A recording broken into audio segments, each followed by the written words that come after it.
Et en marge de ce sommet, le président de la République s'est entretenu avec la diaspora congolaise du Brésil. Le chef de l'État a évoqué plusieurs questions, notamment l'organisation des élections au mois de décembre prochain. Félix Tshisekedi a dit sa détermination de conduire ce processus électoral jusqu'au bout. Ils étaient venus des différentes villes du Brésil, Rio de Janeiro, Sao Paulo, Santa Catarina, convergeant tous vers la ville portuaire brésilienne de Belém. Ces compatriotes de la communauté congolaise du Brésil ont tenu à communier avec le président de la République Félix Antoine Tshisekedi Tshilombo et lui exprimer leur soutien à son action en faveur du développement de la RDC.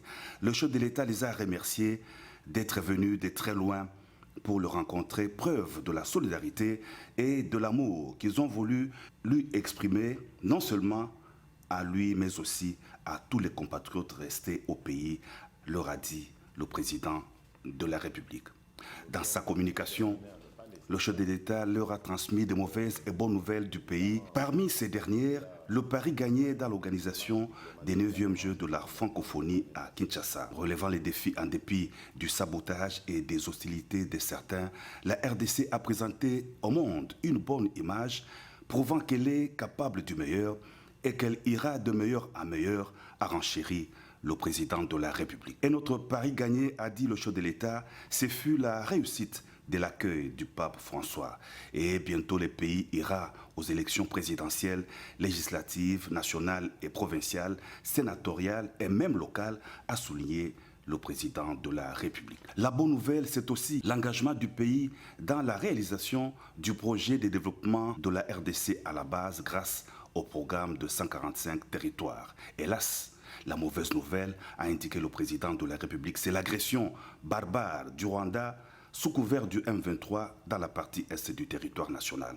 Qui veut la paix prépare la guerre, dit-on, tout en s'adonnant au dialogue pour la paix. La RDC devra aussi compter sur elle-même par la promotion de l'armée nationale, une force voulue dissuasive et efficace, ne pas se laisser faire et ramener la paix sur toute l'étendue du pays, a renchéri le président de la République. Il s'en est suivi un dialogue avec la communauté congolaise de Brésil. Le chef de l'État s'est mis à l'écoute de tout le monde, même du jeune garçon Uredi Nour Betuna, futur champion de football, qui sollicitait la bourse d'études pour lui et pour ses condisciples.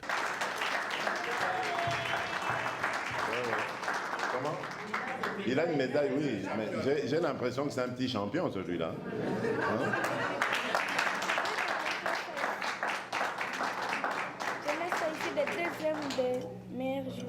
Deuxième meilleur joueur.